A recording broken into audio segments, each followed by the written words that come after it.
ကဲဒီနေ့မှာတော့ပရိသတ်တို့အတွက်သမမေ Time of the Dragon and Poor ဆိုတဲ့ရုပ်ရှင်ကားကြီးအကြောင်းကိုစိတ်လှုပ်ရှားစရာကောင်းအောင်ပြန်ပြောင်းပြောပြပေးသွားမှာပဲဖြစ်ပါတယ်။ဇလန်းလေးကရှေးဟောင်းတရုတ်ပြည်ရဲ့တမိုင်းဦးခေတ်ကနေစတင်ထားပါတယ်။အဲ့ဒီတုန်းကနဂါဧကရစ်လို့လူသိများတဲ့ဘုရင်တစ်ပါးဟာအင်မတန်မှရက်စက်ကြမ်းကြုတ်ပြီးတရုတ်ပြည်ကတိုင်းနိုင်ငံအလုံးကိုတိုက်ခိုက်ဖျက်ဆီးခဲ့တာပါ။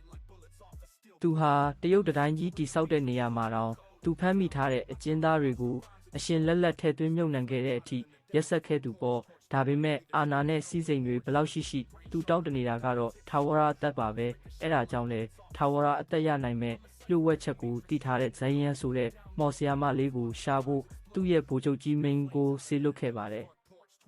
မထင်မှတ်ပဲဗိုလ်ချုပ်ကြီးမင်းနဲ့မော်ဆီယာမလေးတို့ဟာအချစ်နဲ့ကျွံသွားကြပါတော့တယ်ဒီအကြောင်းကိုဧကရစ်ကတည်သွားတဲ့အခါမှာတော့ဒေါသအမျက်ချောင်းထွက်ပြီးဗိုလ်ချုပ်ကြီးကိုတပ်ပစ်လိုက်တယ်လို့ဇယုံကိုလည်းဓာတ်နဲ့ထိုးလိုက်ပါတယ်ဒါပေမဲ့မော်ဆီယာမလေးဟာမတေခင်မှာဧကရစ်ကိုကျိန်စာတိုက်ခဲ့ပါတယ်အဲ့ဒီကျိန်စာကြောင့်ဧကရစ်နဲ့သူ့ရဲ့စစ်တပ်ကြီးတစ်ခုလုံးဟာနှစ်ပေါင်းထောင်ချီကြာအောင်ကြောက်ရွံ့တွေဖြစ်ပြောင်းလဲသွားခဲ့ရတာပေါ့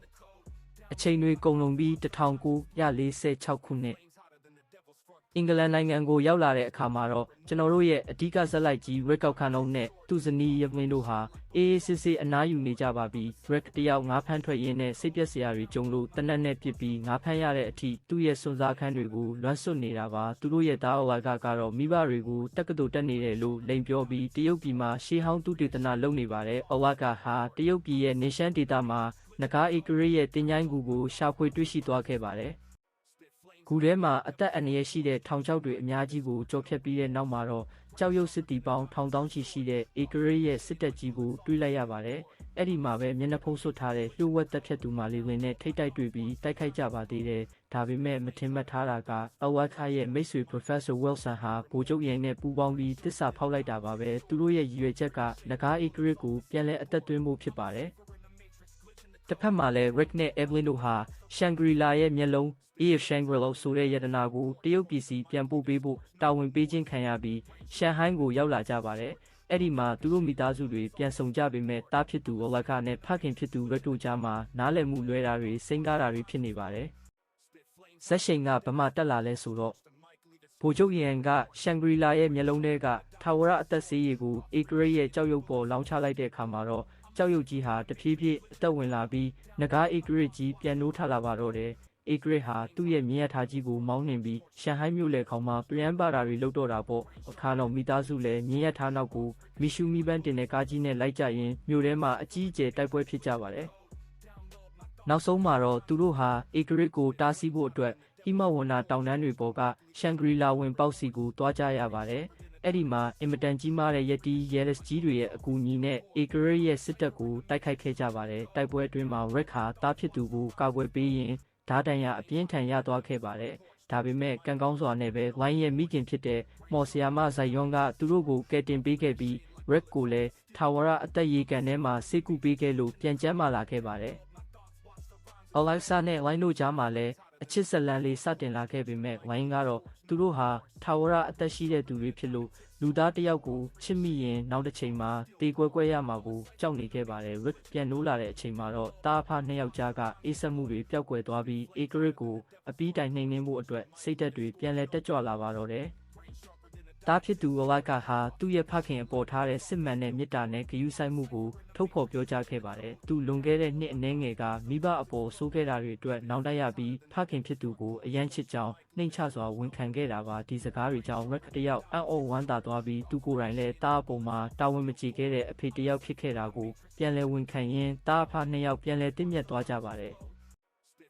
်တစ်ဖက်မှာလည်းဇယွန်ဟာမိခင်တယောက်အနေနဲ့တမိဖြစ်သူလောင်ကိုအလက်ဆာနဲ့အတူတာမန်လူသားတယောက်လိုအေးချမ်းချမ်းနေထိုင်နိုင်ဖို့အတွက်ထာဝရအသက်ရှင်ခြင်းကျိန်စာကိုဖယ်ရှားပေးမယ်လို့ကတိပေးခဲ့ပါတယ်။ဒါပေမဲ့ဒီပျော်ရွှင်စရာအချိန်လေးဟာခဏလေးပဲကြာလိုက်ပါတယ်ရက်ဆက်တဲ့နဂါဧကရစ်ကြီးဟာမီးလုံးတွေနဲ့ပြစ်ခတ်တိုက်ခိုက်ပြီးဇယွန်နဲ့ဝိုင်တို့သားအမိနှစ်ယောက်ကိုလူစုခွဲလိုက်ပါတယ်။ဧကရစ်ဟာသူ့ရဲ့တခုတည်းသောအားနည်းချက်ဖြစ်တဲ့မော်ဒါမြောင်ကိုလူယူသွားပြီးထာဝရအသက်ရေကန်ထဲကိုဆင်းသွားခဲ့ပါတယ်။အဲ့ဒီနောက်မှာတော့သူဟာအင်မတန်ကြောက်စရာကောင်းတဲ့သုံးကောင်းထွက်နဂါးကြီးဖြစ်ပြောင်းလဲသွားပြီးဂူထဲမှာမီးရှံတွေနဲ့မှုတ်ထုတ်ကအားလုံးကိုချင်းချောက်ပါတော့တဲ့ဧကရစ်ဟာဇိုင်းယွန်ပေါ်ထားတဲ့အညိုတေးတွေနဲ့ဝိုင်းကိုပြန်ပေးဆွဲပြီးဗိုလ်ချုပ်ရိုင်နဲ့အတူ နေရှမ်းဒေသစီကိုထွက်ခွာသွားပါတယ်ရစ်တို့အဖွဲ့လည်းနောက်မကျစေပဲမက်ဂီရီရဲ့ရဟတ်ရင်နဲ့နောက်ကနေအမိလိုက်ကြတာပေါ့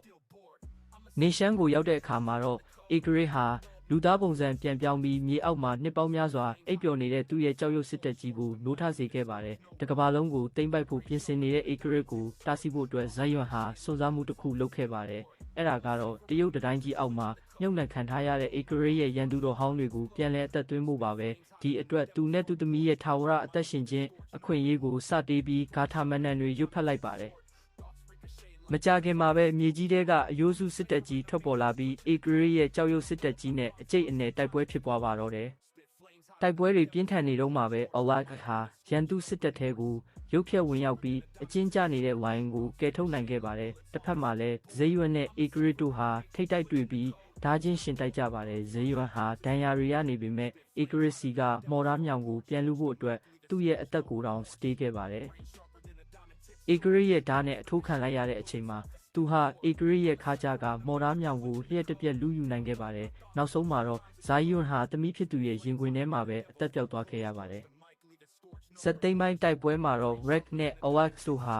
အေဂရီကိုအပြက်ဖြတ်ဖို့ကြိုးစားကြပါတယ်။တိုက်ခိုက်ရင်းနဲ့မော်ဒါမြောင်ဟာနှစ်ပိုင်းကျိုးသွားခဲ့ပါတယ်။ Evelyn နဲ့ Lin တို့ကလည်းဗိုလ်ချုပ်ရင်ကိုအကောင်းဆုံးတိုက်ခိုက်နိုင်ခဲ့ပါတယ်။အေဂရစ်နဲ့ Red တို့လက်သီးချင်းတိုက်ခိုက်နေလို့မှဘောလာခါကဓားမြောင်ရဲ့ကျိုးနေတဲ့အပိုင်းတစ်ဖက်ကိုယူပြီးသူ့အဖေကိုအချက်ပြလိုက်ပါတယ်။အဲ့ဒီမှာပဲ Red နဲ့ Alex တို့သားဖနှစ်ယောက်ဟာတပြိုင်နက်တည်းခုန်အုပ်ပြီးကျိုးနေတဲ့ဓားမြောင်နှစ်ပိုင်းနဲ့အေဂရစ်ရဲ့နှလုံးသားတက်တက်ကိုထိုးဆိုင်လိုက်ပါတော့တယ်။အဲ့ဒီနောက်မှာတော့နဂါအေဂရစ်ကြီးနဲ့သူ့ရဲ့စစ်တပ်ကြီးတစ်ခုလုံးဟာဖုံမုံတွေဖြစ်ပြောင်းလဲပြီးထာဝရပျောက်ကွယ်သွားပါတော့တယ်စွန်စားခန်းကြီးပြီးဆုံးသွားတဲ့နောက်မှာတော့သူတို့အားလုံးရှန်ဟိုင်းကိုပြန်လာခဲ့ကြပါတယ်ဇလန်လေးရဲ့အဆုံးသတ်မှာတော့ Red နဲ့ Evelyn တို့ဇနီးမောင်နှံရဲ့ Alexa နဲ့သူချစ်ရတဲ့ Lin တို့ရဲ့ဟာပျော်ပျော်ပပကခုံရင်းနဲ့အေးချမ်းသာရတဲ့ဘဝလေးကိုပိုင်ဆိုင်သွားကြပါတော့တယ်ကြည့်ရှုပေးတဲ့အတွက်ကျေးဇူးတင်ပါတယ်အခုလိုစိတ်ဝင်စားစရာကောင်းတဲ့ရုပ်ရှင်တွေကဗီဒီယိုလေးတွေထပ်ကြည့်ချင်ရင်တော့ channel ကို subscribe လုပ်ထားဖို့မမေ့နဲ့အောင်တော့အားလုံးပဲအရန်ချစ်တယ် like and share လေးလုပ်ခဲ့ကြတော့